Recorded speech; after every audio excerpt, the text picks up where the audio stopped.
Hey everybody, Hakias here, and welcome to another episode of From the Hawk's Eye. So today, the goal is to focus on a single character journey from a story.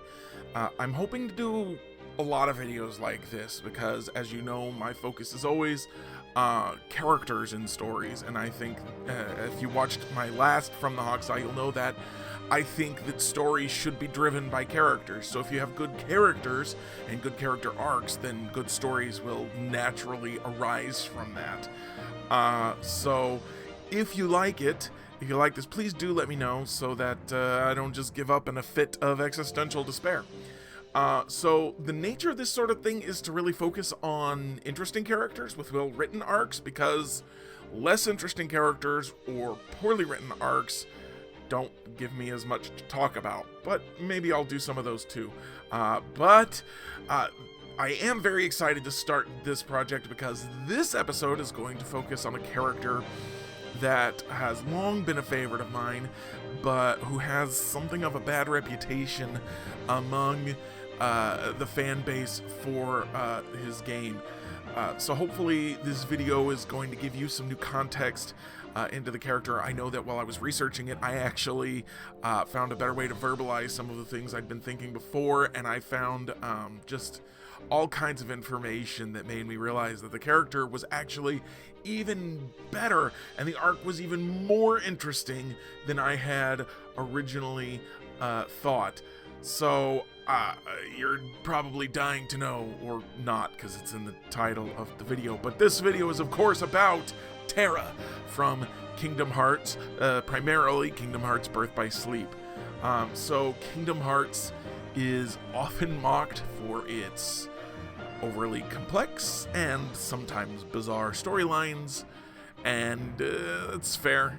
But one thing Tetsuya Nomura and his writing team seem to always do well is focus on the characters and give us reasons to care about the characters, and to give them really interesting arcs and just, you know, good stuff like that. And Terra is no exception to that. And hopefully this, well, not hopefully, this video is going to tell you what his arc is and how it's so interesting, and hopefully you will, buy into it by the time I'm done. So, there will, of course, be spoilers for Kingdom Hearts, primarily Birth by Sleep, but I'm going to assume, as I'm doing this video, that you've played all the games. So really, before you watch this video, you should either play all the games or at least be familiar with their stories, because in a lot of cases where I don't even necessarily spoil something from other games, I am going to reference themes and ideas from other games, and if you haven't played them, you're not going to know what the heck I'm talking about. So with that out of the way, let's get started. So the first thing we need to know when examining any character arc is, who is this person at the start of the story? So Kingdom Hearts games usually make this question pretty easy to approach by giving us a prologue before the real trouble starts. These prologues usually establish the characters as well as providing game mechanic tutorials, and Birth by Sleep is, again, no exception. Terra is first introduced to us as he attempts to explain what the stars are to his younger friend Ventus. His demeanor and approach to this immediately signals to the audience his relationship to Ventus as that of a friendly older brother type. He is explaining things and gently making fun of Ventus. The fact that his explanation interrupts Aqua's attempt to make the same explanation also establishes him as a friendly rival to her. You can tell they're friendly because she doesn't get upset. And as a character who feels the need to be the best in any given situation, he doesn't just let her finish, he feels the need to jump in and say, "No, I know the answer to that!" And that gives us that information. The game also gives us some hints as to his personality in his clothing. He is shown wearing hakama. These pants are often mocked as parachute pants by Kingdom Hearts fans, and that's a fun joke and all, but hakama are used as a kind of formal wear in Japan, especially by martial artists and priests. So his wearing those gives us this idea that he's probably a somewhat serious young man, perhaps with a religious leaning and perhaps with a martial arts leaning, and you know, Keyblade Master is, especially in this game, it's kind of equated to a Jedi Master, so you get kind of a sense of both of those things here. Not only that, but they actually help establish his relationship with the next character we meet, Master Ericus. It turns out that Terra's clothes are both similar both in style and in coloring to his master's clothes. They're not identical, but they are similar. So you are immediately given the impression that Terra really looks up to Ericus and kind of almost desperately wants to be like him. He dresses like him, he comports himself like him. It's very obvious how strongly Terra feels that Ericus is kind of the ideal person. We also get plenty of evidence as to that relationship in their interactions later, but the clothes help to suddenly strengthen this perception, and it's a nice touch. But before we get to Ericus, I do want to note that during Terra's explanation of the stars, he mentions that it's hard to believe that there are so many worlds other than their own. It's unclear whether Terra and Aqua were born on the Land of Departure, which seems to only contain the training grounds for Ericus' pupils, or if they were born elsewhere and brought here at a very young age. Either way, what is clear is that they have lived most, if not all of their lives on these grounds with only each other, Master Ericus, Ventus, and occasional visits from Master Xehanort. Otherwise, Terra wouldn't have any difficulty believing there were lots of people on lots of other worlds because he would have experienced it. So that leads inevitably to the conclusion that they're all, including Terra, probably pretty naive. They're not experienced with other people. Something that, again, we will see confirmed as the story continues. The game progresses to the following morning, and we are introduced to Masters Ericus and Xehanort. Ericus announces the beginning of the Mark of Master exam, and even slips in a little remark about how prodigious both Aqua and Terra are. It seems they would be the youngest new masters in a very long time. The introduction to Xehanort is where a disconnect between the audience and characters begins. The audience is introduced to an old man with yellow eyes and an evil smirk, and they immediately identify him as Disney Evil. And that's fine. The problem is that because the audience immediately and easily perceives him that way, they think that the characters should either be perceiving him that way, or they assume that the characters are stupid. There are a few things, though, that the audience needs to remember. Terra and company know so very few people and are so sheltered that it would be nearly impossible for them to identify an evil person based solely on their appearance. They're not genre savvy. They're also used to him because he's one of the few people they've been exposed to in the past. They know that Ericus trusts him, and they may have the kind of relationship to him that some of us have experienced in our own lives, or at least seen in other media, where someone can look terrifying, but once you get to know them, they're actually really kind. Think Home Alone with Kevin's neighbor.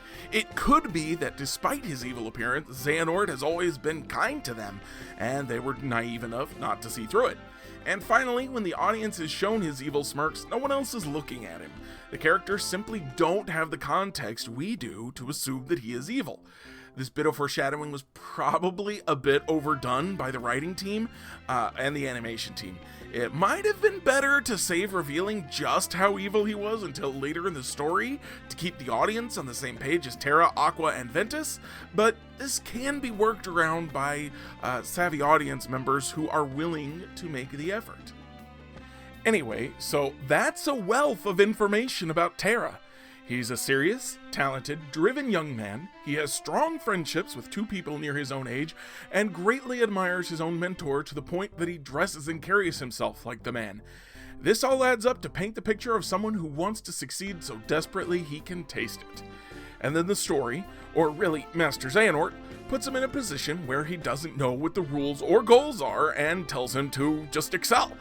It's revealed in secret letters we can pick up along the way that Master Xehanort has been manipulating the situation from before even the prologue.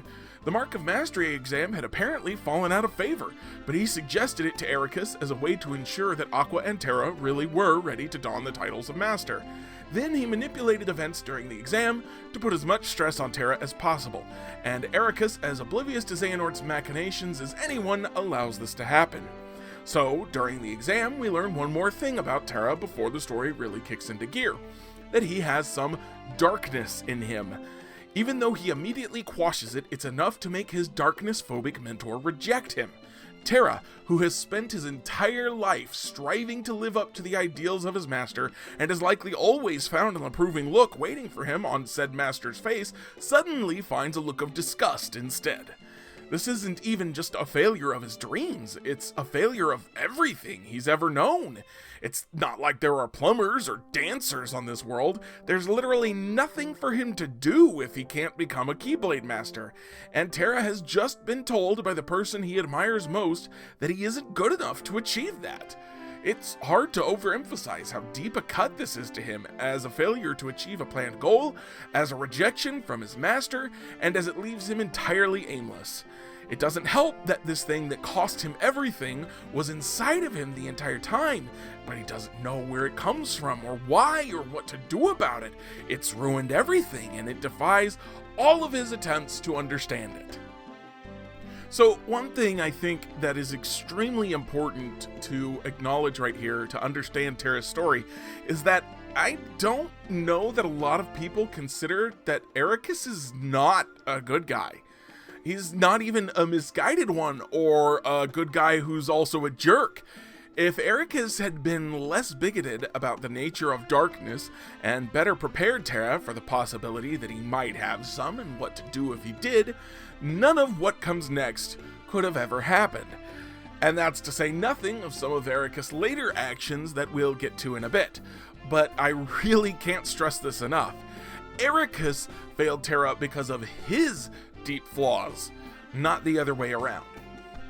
So Terra storms off to be alone, and in this state of complete confusion and emotional upheaval, Xehanort walks up with some advice, which I would paraphrase as, there's nothing wrong with you, darkness is fine, Ericus is wrong, I can help. Is it any wonder that while so entirely lost, Terra immediately grabs this lifeline?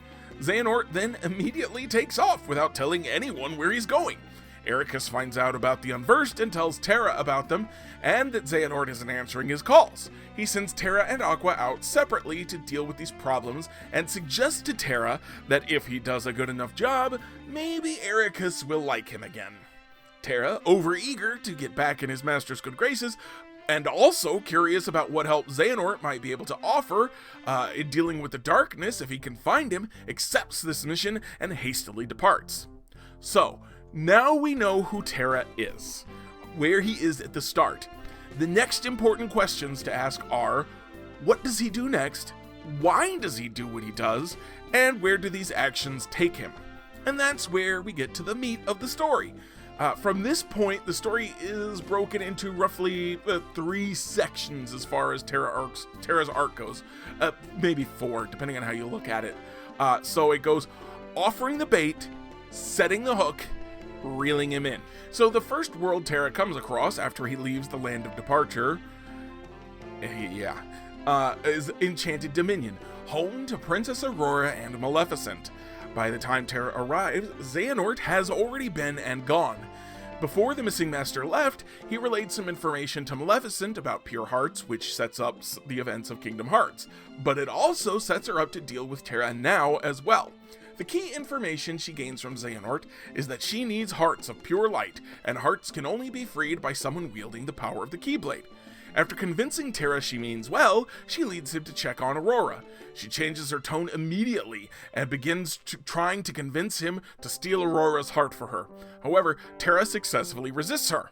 So, she, possibly with the help of Xehanort, seizes control of Terra's mind and forces him to steal Aurora's pure heart. She tells Terra that he did it because of the darkness in his heart, and he believes her. But it simply isn't true. His mind was assaulted, and actions were performed against his will. Mind control is a device often used in fantasy and science fiction stories, but the reality is that doing such a thing is tantamount to, and please believe me when I tell you that I don't use this term lightly, rape. He was as much a victim in that scenario as Aurora was. The game makes this very clear because when Maleficent and/or Xehanort release control, he's confused about where he is and what has happened. He did not choose any of it. so Terra leaves Enchanted Dominion as someone who has been rejected by the person he admires most, and who has been assaulted by the very first person he meets outside of his world. He's pretty desperate at this point to find Xehanort and get some help. He next heads to the Dwarf Woodlands. When he hears about Snow White, he decides, since Xehanort has already shown an interest in Pure Hearts, to find her and see if the Wayward Master is nearby. To this end, he allows the Evil Queen to think he will obey her command to steal Snow White's heart so that she'll tell him where to look. His internal monologue makes it abundantly clear that he's actually worried he might accidentally be forced to steal her heart. He has no intention of following through on the Evil Queen's command, and never actually acknowledges it, except to take the box and listen to her directions. However, he is both unable to locate Xehanort near Snow White, nor to get a satisfactory answer from the magic mirror, so he's forced to continue his search. Next, Terra goes to the Castle of Dreams, where Cinderella and the Fairy Godmother try to teach him that he has to believe in his dream to achieve it. Considering how emotionally beaten up he is right now, that's probably an important lesson for him, but it doesn't seem to stick with him for very long. Terra is now 0 for 3 in finding Xehanort and decides that he needs some help in figuring out what to do next, so he visits Yen Sid at the Mysterious Tower and is told to find Xehanort at the Keyblade Graveyard. Yen Sid, preferring to be mysterious rather than helpful, as always, tells Terra that Xehanort has the answers, but not that Xehanort is behind all the problems. This is the final bit of the bait, and it's a little bit of, how shall I say, questionable writing. The reason I think Yen Sid doesn't tell Terra that Xehanort is behind everything is because he's not 100% sure, but by not warning Terra at all, he again helps set him up for what comes next. So Terra finds Xehanort, and Xehanort gives him a sob story about accidentally creating Vanitas and damaging Ventus' heart. Xehanort acts as if he is now feeble and needs a young champion to assist him in righting these wrongs. He then tells Terra to go to Radiant Garden. Terra, filled with new purpose and honored by being asked to help by a powerful Keyblade Master, immediately heads there. Xehanort's manipulations continue. Now focused firmly on the bait that Xehanort has laid out, Terra heads to Radiant Garden. Shortly after he arrives, Terra finds a giant unversed. He follows it until he runs into Aqua and Ventus, and then together the three bring the monster down. At this moment, it seems like their teamwork has overcome the difficulties that they faced, and perhaps they could work together from this point forward. Unfortunately, it's at this point that Aqua reveals that Ericus told her to keep an eye on Terra, which stresses how little Ericus actually trusts Terra now that he's seen the darkness in him, as well as the fact that Aqua is content to go along with this. You also find out that Aqua thinks that Terra has actually done some evil things.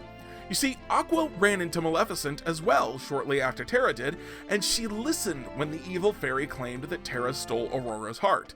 Terra, stung by these accusations, and still blaming himself for what happened in Enchanted Dominion, but also longing for his friend's understanding, storms off. He runs into Braig, who is helping Xehanort manipulate Terra.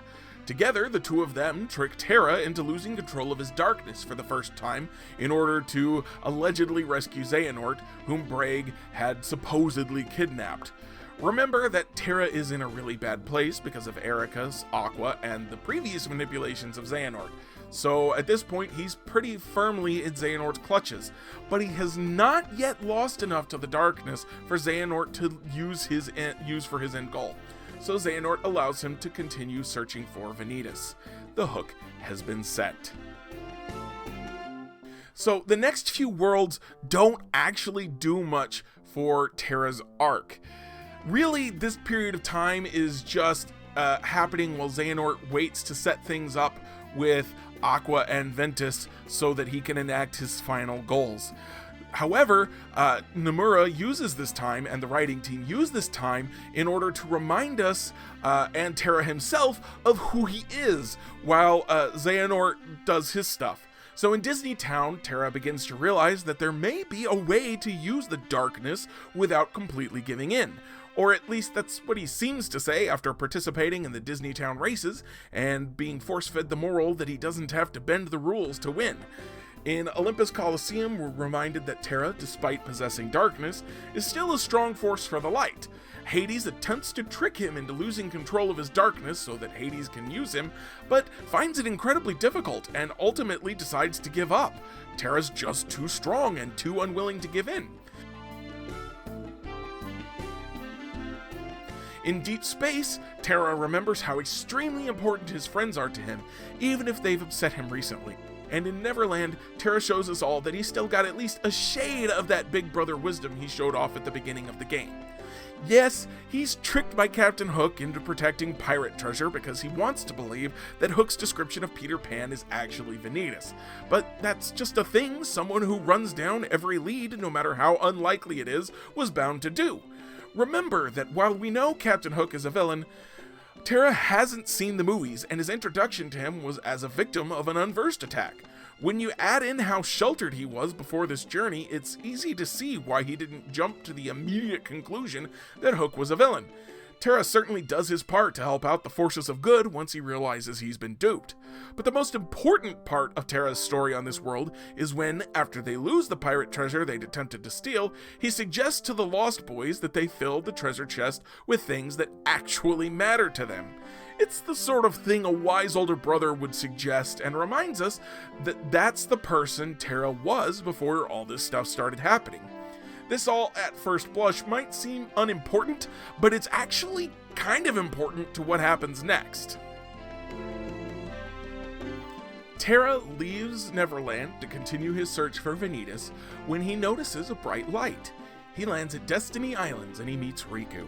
In Riku, he recognizes a kindred spirit, an older brother type of friend who would do anything to protect those he cares about. This is an important meeting thematically. Terra and Riku are very similar. Being reminded of Terra's traits before matters because it helps to draw the connections to Riku, and that's something we're going to talk about more in a short while. However, before we get there, we have to talk about some other stuff. So once Terra leaves Destiny Islands, Xehanort gets in contact with him to warn him that Ericus is about to kill Ventus, a situation Xehanort has, again, set up for his own gain by manipulating people into acting against their best interests. Terra arrives at the land of departure and finds Ericus truly ready to strike down an unresisting Ventus. Xehanort almost never has to lie to Terra in order to manipulate him. It's actually pretty impressive writing, honestly, and it really helps sell the character of Xehanort as being a mastermind.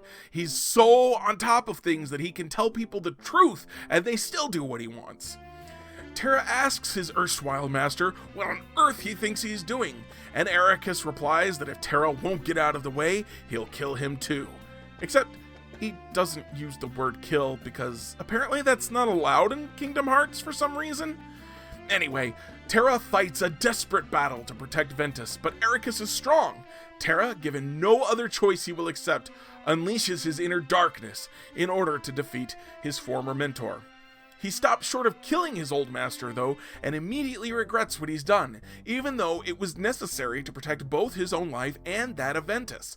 Ericus finally admits he was wrong to try and kill Ventus, but doubles down on how disgusting he finds Terra by bemoaning the fact that his own short-sightedness must have caused the darkness to appear in the first place.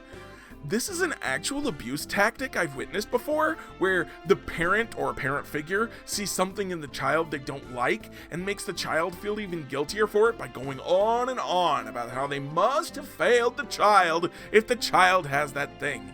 It's pretty disgusting. Xehanort appears and stabs a weakened Ericus in the back. He then reveals to Terra that he's been manipulating him and everyone else the entire time. He destroys Terra's home to make him as emotionally and mentally vulnerable as possible before taunting Terra into chasing him down for a final confrontation at the Keyblade Graveyard.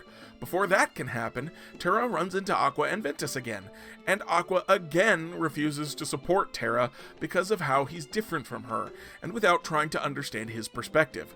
Before they can discuss things further, Xehanort appears appears, and Terra battles him to protect his friends. He is again forced to liberally use the darkness in order to achieve that goal, though, and unfortunately, that's exactly what Xehanort wanted.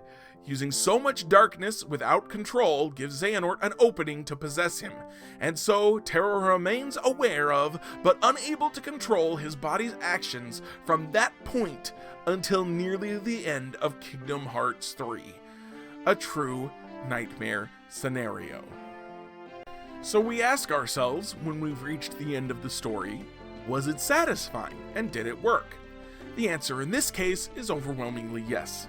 It's really cool to see how the story builds and builds on Xehanort's manipulations and Terra's confusion, frustration, and feelings of impotence. Terra wants only to protect his friends and to do what's right, but because of the incompetence, bigotry, and abuse of one master and the manipulation of another, he instead spirals further and further into danger and despair, and ultimately puts his friends in even more danger. None of this happens because Terra is stupid or bad or poorly written. It's because he's so well written, and his flaws are so deep and so realistic. This is actually one of the better written tragedies I've ever experienced, and it goes completely under the radar because it's in a fluffy looking Kingdom Hearts game, and because people prefer the strong woman with the blue hair, or can't accept that in a similar situation, they might make similarly terrible choices. Finally, we want to know how this arc ties into the greater themes and structures of the entire story, if it does at all. And what I see here is a story that has direct ties and offers a valuable counterpoint to that of Riku's arc. That meeting between Riku and Terra makes sure we draw this connection. Birth by Sleep was released after Chain of Memories, which was an extremely powerful game and contained Riku's redemption arc. Riku and Terra both have darkness inside of them. They both want to protect their friends at any cost. The biggest differences between them are the people at their sides. While Riku has Sora, who believes in him no matter what, Terra has Aqua, who means well, but is able to be deceived by villains into distrusting him.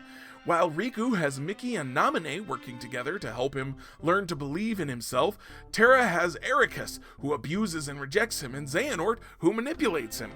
The similarities actually go so deep that they both have one mentor who dislikes darkness when they first encounter it. But Mickey learns that it isn't so bad by spending time with Riku, while Ericus doubles and triples down on it. Because of Riku's influences, he becomes a young and talented Keyblade master who is a vital part of saving the universe.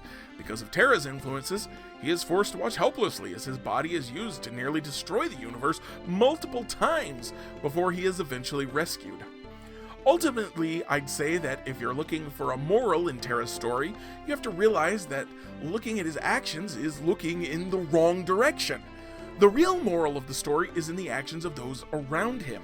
What we should learn from this story is to support others even when they're different from us, and maybe not even who we wish they were. I want to be clear, first of all, that this doesn't mean Ericus and Aqua were responsible for Terra's actions and failures. To a degree, Terra still made his own choices. I also want to be clear that some people can't or won't be helped, and there's still nothing you can do in those situations. It turns out that real life is too complicated to take a sort of one-size-fits-all approach to that you can get from morals and stories. But if you have a friend who is somehow different from you and needs help and wants help, this story shows us the difference we can make in being the ones to offer that help instead of rejecting them for their differences.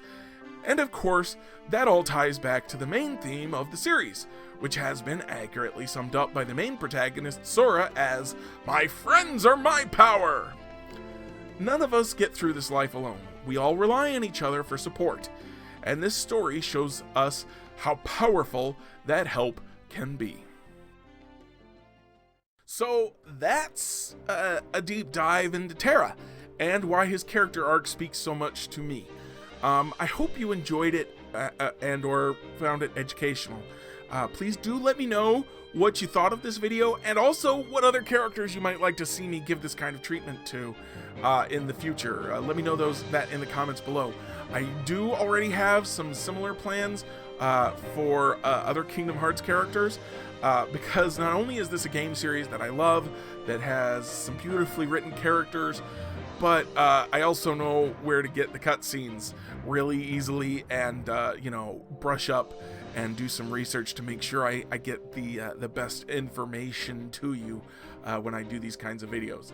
Yo, past me, I'm gonna let you finish, but real quick, I just want to point out that the music that was backing this video, outside of the Terra's theme that was the beginning and ending, was created specifically for this video by the Coney Island Disco Party. Now, I've included a link to their Patreon down below in the description below, and also to Ruby Willa's Twitter at Goodbye Jojo. So go check them out. They've got some awesome music, and I really appreciate Ruby and the Coney Island Disco Party creating this song for me, which I think is pretty awesome. So definitely check them out, and yeah, back to you, past me. Anyway, that's all I've got for now, so until next time, I hope you have a beautiful night, and may all of your paths be paved with hexagonal stones.